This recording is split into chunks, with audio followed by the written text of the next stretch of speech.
right, guys, good to do this in person. Good to see everybody. Our team used the open date wisely. Spent a lot of time healing up. We had two really good practices, both wearing helmets. We put in some game plan stuff versus Alabama. I thought our guys did a very good job. Thursday, they had a team activity and they had the weekend off, so everybody should come back today ready to go. We're relatively healthy, more than we've been in the past. Some guys got healed up, so it was a good week for us. I want to congratulate John Robinson, Paul Bear Bryant, Lifetime Achievement Award. Coach Robinson is a great friend of mine. He's been with me. I use him as a mentor. He's in our office every day. He works the same hours everybody else works, from 6 in the morning to 10 o'clock at night. The guy is relentless, and he's a great man to have on our staff. Obviously, this is a big game for us in Alabama, playing them on the road. Great atmosphere there. Alabama's offense is averaging 46 points a game, almost 600 yards per game. Bryce Young is a great quarterback. He's mobile. He's accurate. Brian Robinson is really, really an impressive back. His one cut and the way he gets downhill, outstanding back. John Mechie and Jamison Williams, outstanding receiver. But as Alabama does, that line is fantastic. Evan Neal, who we recruited here, is going to be All-American, the first-round draft choice. One of the best guys we've seen. Their defense is very stout, 21 points a game, 4.25, some 3.4. Will Ennis is a guy that we recruited. He's got 9 sacks. We got to know where he's at all time. For Darius Mathis is doing a good job. And their transfer, Henry Toto, is a team leading tackle at 59. On special teams, a guy that was committed to us for about 3 months, Jojo Earl, is a dynamic returner. Well, we're looking forward to this week's practice. We're looking forward to getting everybody back today and attacking the week. Any questions?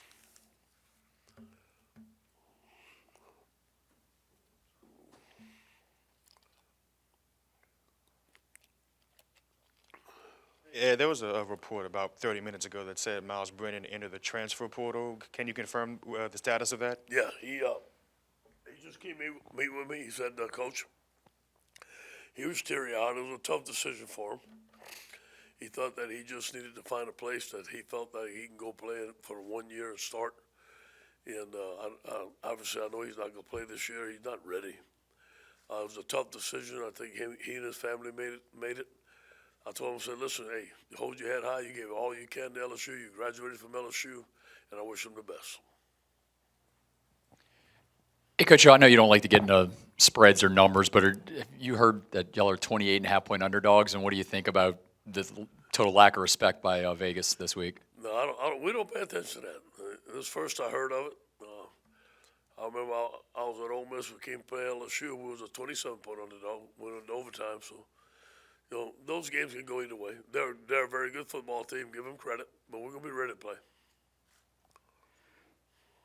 Hey, Ed, going back to Myles, obviously you've coached a long time and you dealt with a lot of players who dealt with injuries and tough situations, but does your heart really go out to him? I mean, is a guy who came here and has waited his turn and just through one bad situation or another never really got to live up to get his chance to really play? Yeah, and I got to give it to Myles and his family. He remained patient. He waited his turn, and I thought he played very good last year at the beginning of the year. Right? I thought he was very accurate. I thought he made the right throws. He got a strong arm. And I thought he was going to end up having a great year. And unfortunately, he got hurt. And then unfortunately, he got hurt again this year. And things happened that way to where he thought that he had to move on and take a shot at another place. Joe Burrow did the same thing. It worked out for him. I hope the same thing works out for Myles. He wants to play pro ball. I hope he gets that shot. Ed, even with Myles, I mean, obviously he wasn't able to play this year, so it doesn't affect y'all in the future. But I guess just how would you assess the quarterback room moving forward when he won't be a part of the team next year? Even though Same thing. Nothing's changed really. For the remainder of the year, and I don't know who they're gonna bring in. What are they gonna talk about them? That's for them. But nothing's changed, because he wasn't with us. I didn't expect him to play. I knew his rehab was taking a little bit longer, and he has some other things that he's got to work on. And, he had a little knee that was hurt and stuff like that. So I think there's some things that he needs to get fixed up, get healthy. And but as far as the quarterback room, it's going to stay the same. The thing that with Garrett, he only has one more game to play that he can get redshirt, that he needs to redshirt if we decide to get redshirted. So that's something we talked about. Max is our starting quarterback. I'm going to play Garrett if we can. And we're going to talk about what game we're going to play him in.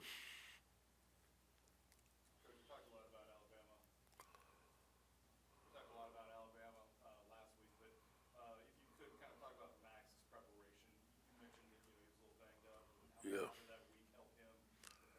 Yeah, you know, his shoulder was very sore, but he practiced every day. He knows Garrett's breathing right down the back of his neck. So he's a competitor. He knows he can't blink. So he practiced. It was a kind of a walk-through practice. I think he should be full speed today. Yeah, hey, Coach, you mentioned you guys kind of took this week to get a little bit healthier. Is there any updates on some of those guys that were kind of, I guess, maybe questionable last week? Yeah, Chase Hines is going to be back. Devontae Lee is going to be back. The guys that I know for sure are not going to be back is Sage Ryan. I don't think he's going to be available this week. Bo told me this morning he's out. We're still waiting for Cordell Flott to get better. We think he will, but he won't be practicing today or tomorrow. Hopefully he can practice Wednesday. Hey, Coach. You mentioned Alabama's defense and kind of it can be a little bit more multiple. Is there anything unique about them this year, or is it kind of just the same thing as usual with different players? Yeah, and you know, they more of a 4-2-5 than a 3-4. That Will Anderson's got 9 sacks. Toto's all over the field. They're strong in the middle, very strong as they've been. Their corners are great players. Their star players are an excellent player at nickel. Very talented football team and well coached. You know, and they have 11 interceptions. They +7 in the turnover ratio, which is very good. Coach, 2 years ago at this time, it was such a big win for you in the program. Have you reflected on any of that? Have you thought about any of that this week? No, I haven't had time. I was sitting out there thinking, you know, wow, how things have changed. Last time we going over there, I was sitting on my porch out there. I knew if we win that game, we had a chance. But we had to go through Alabama, and that was a big victory for us. Things are different now, but it's still LSU, Alabama. My job is to get these guys to play as hard as we can. We're going to be prepared. We're going. Kind of in that same vein, a lot has changed in college football, not just here. Gary Patterson out at TCU. Did football change more than we probably know during that COVID time and since? Yeah. I mean, there's a lot has happened, NIL and just everything seems to be There's a big shift. I feel a big shift. It's definitely different than when I started, obviously, but you got to change with the times. And the guys that are going to be successful, those are the guys that change with the times. So it's ongoing. It's changing every day. NIL, transfer portal, stuff like that, guys opting out and stuff like that. So it's a little bit different. Hey, Coach O back here again. You were out on the road or around the city these last weekend doing recruiting. How was your reception? Obviously, it's a little different when you're selling your pitch now that you won't be here at the end of the year. How did that all go for you? I still took a picture of everybody in the stadium. It seemed like, they love LSU. And, you know me, I like to go talk to the people. I loved it. I really like going to the games. The game that I saw on Friday night was an excellent football game, one of the best high school games I saw in a while. I just enjoy going to do it, and everybody treated me with utmost respect. Saturday, I got to go to Strawberry Stadium, see an excellent game. I got to go up and see Coach Robbie Mahfouz, who coached me in the All-Star game, and just some great people.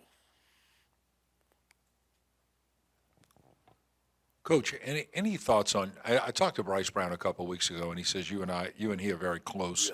Yeah. He said that he thought one of the things that happened was that COVID really hurt you after the championship season and kind of stopped your momentum. Do you agree with that? Well, I'm not gonna make no excuses, but it was different. We had one of the best teams in football, and then we got locked up, it seemed like, for almost a year, I'd like to be able to go out recruiting and do the things that we wanted to do, but I can't say that it made that much of a difference from what's happening now.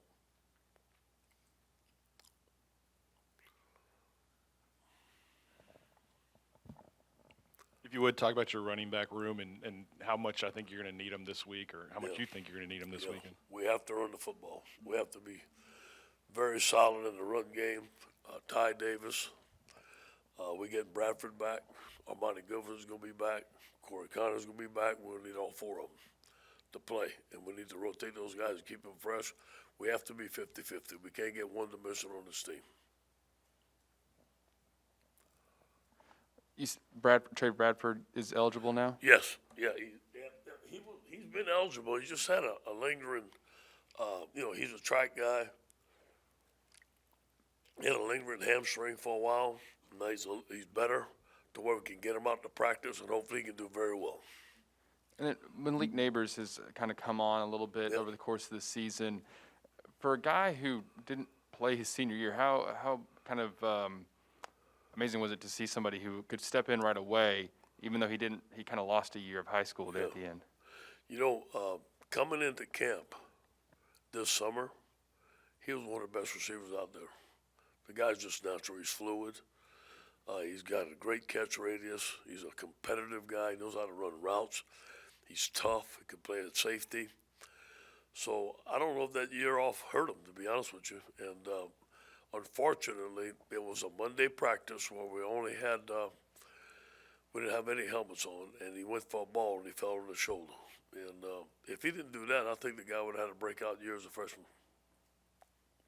You said you used last week to do a lot of scouting. What did you come up with, and how confident are you that your coaches kind of, learned a lot about your team? Yeah, well, they're very good, as always. Very well coached. On us. Okay, on us. Well, on self-scouting, we're too predictable about formations, too predictable on first down. We're very, very predictable on defense. We need to have more of a variety on first down. We giving them the same looks over and over again. There's not much disguise. What we line up in, we were in. So we got to, you can't, this part of the season, you just can't put a lot of new stuff in, but we put in a couple little wrinkles to make it tough. And then the biggest part for us on defense is adjusting. We have not been in the right adjustments. We have not been in the right position according to some formations. So we had an adjustment period all last week, adjustment period all this week. We've been doing it, but we're really, really honing in and being in the right place at the right time. Ed, kind of to that end, given I know you don't want to give away your game plan or anything, but given the circumstances, can you be a little freer? Can you be a little more, Sure. take a chance, trick play, something like that? Sure. I saw a great onside kick Friday night, man, in the third quarter. I thought the coach did a great job of doing it. And if it's there, we got to do it. We got to be smart. And they're going to expect us to do it. But we're going to have all that in our arsenal. But it's just got to be in the right place at the right time. Sometimes it's a good feeling. Hey, Ed, how does the team feel going into this matchup with Bama? You beat Florida, you had a close one against Ole Miss. What's the vibe in the locker room? Very good. Very good. These guys are anxious. They're ready to play. It's LSU, Alabama. Throw all the records out. That's enough said. And they're going to be ready to go. I'm going to be ready to go. They're going to be ready to go. Tremendous challenge. A lot of respect for this football team, but we're coming. Coach, here on the right. I think it was last week, there were some reports that Bug Strong was thinking about entering the portal or was going to enter the portal. Yes. Beyond Damone and Micah, who were some guys that could see some playing time given the injuries there. Greg Penn. Greg Penn's a freshman. I think he's a very talented freshman. We're looking at him to play there, and he's the next guy up. Hey, Coach, over here on your left, with Sage out and Cordell questionable, who you looking to step up in the secondary this week? Cam has done a good job for us. He stepped up. Jay Ward's a very multiple guy. Ray Darius Jones got to step up. Darren Evans got to step up. Those guys there have done a good job for us. Todd Harris. Hopefully Todd Harris is healthy and can play. We haven't gotten much playing time out of him because of injuries this year. All those guys got to step up.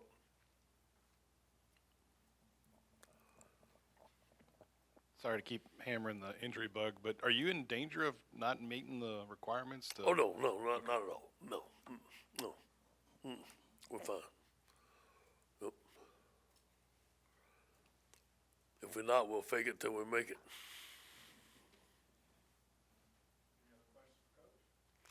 Everybody good? Hey, good to see everybody. Go Tigers.